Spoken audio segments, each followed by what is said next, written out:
Hello and welcome back to Disney Journey.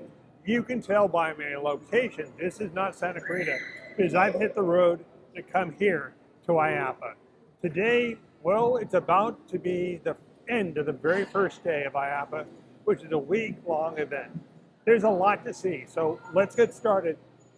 I've been coming to APPA for decades, and it's always been a celebration of theme parks. And like any good theme park, there's always going to be a portal, an entrance, a way in, and an invitation. In this case, this invitation this year was to honor the 80th anniversary of Mattel Toys. Once inside, looking across the hallway, I realized once again how big this place is. Everything under the sun or any amusement park or water park or family fun center can be found here. Right down the middle of the hallway, in the central hallway, was something I really appreciated, which was this hall remembrance, hall of celebration, wall of celebrities who founded the leisure industry that we know and love. We wouldn't have it without people like Jack Lundquist. But the meat of going to IAPA is always going to be, where are the roller coasters? What new thing has been announced? And the first one I found was this ride vehicle from B&M for Tormenta, which is a new B&M Giga coaster that's going to be the newest, biggest, greatest, I guess, dive coaster. Now, I'm not a big fan of dive coasters, but looking at this wheel assembly, I showed it some love. And the vehicle itself, it's a good one. It's a good one. But honestly, I got my attention captured by this. This is Mach Rides, their water coaster, the second one ever, and the first one to be built in the United States, which will premiere at Dollywood. It has all the features of a roller coaster slash river rafting ride with great sound because there's sound speakers dotted throughout the vehicle, which leads us to believe that Dollywood will have a really good, challenging dark ride. I had my attention, though, next captured by this. I thought this was some sort of a sign, and those were silhouettes. They couldn't possibly be people, are they? Oh, but they were. Now, a lot of things on IAPPA you have to pay for, like food, maybe. Sometimes you can get free food. I've gorped out on lots of free food. And they did have sorbet balls this year, which, oh, I'm sorry. Back to the rotor. Interesting 100-year-old ride that this new company has a spin on, and they're asking for a patent on it. But it looks like a lot of fun, even if I chose not to ride. Morrison was also there, a company I work with to create Crush's coaster in Disneyland Paris. It's always good to go and see old friends. This version of Dumbo does have its ears moving, not quite an old friend. And there's some sort of sometimes when things don't go exactly to plan, like this ride vendor making their big announcement.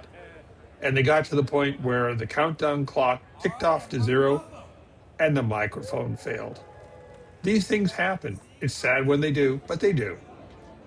Dark rides were a feature at this year's IAPPA, such as this ride, which is kind of a take on the old suspended Peter Pan ride, except this one pivots from the top. It is heavy. And when you look at the support column and steel for the vehicle to hold it all above the floor, I just think of what kind of machine brings it in. And it points out that building a IAPPA for the week takes a lot of work. It's a logistical nightmare. What wasn't a nightmare, except for the noise, were all the carnival games, which were an odd mix of shoot 'em up, bloody zombies, and cute little fuzzy things, which is exactly the point of IAPPA. It's a mishmash. It's a Costco of play and fun. Anything you want, you can find, including this very high end. I'm not really sure what they do, but they do serve good coffee. Down the street or lane was a bowling pin and a Frankenstein. And I'll let you figure out why they're there, who they appeal to. There's a lot of noise at IAPPA.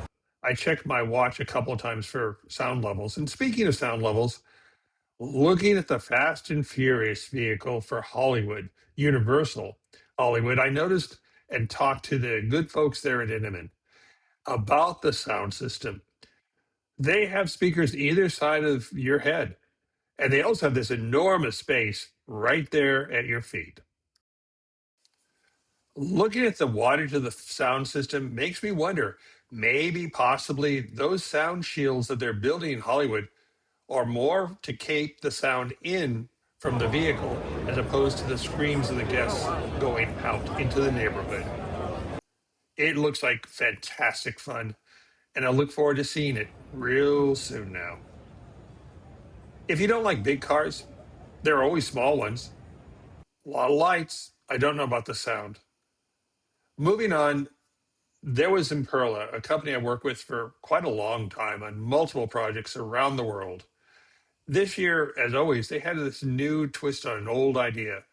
They have sensors above guests who are seated, and the sensors had a purpose, which was as the guests rode and flapped their arms, they'd rise higher and higher.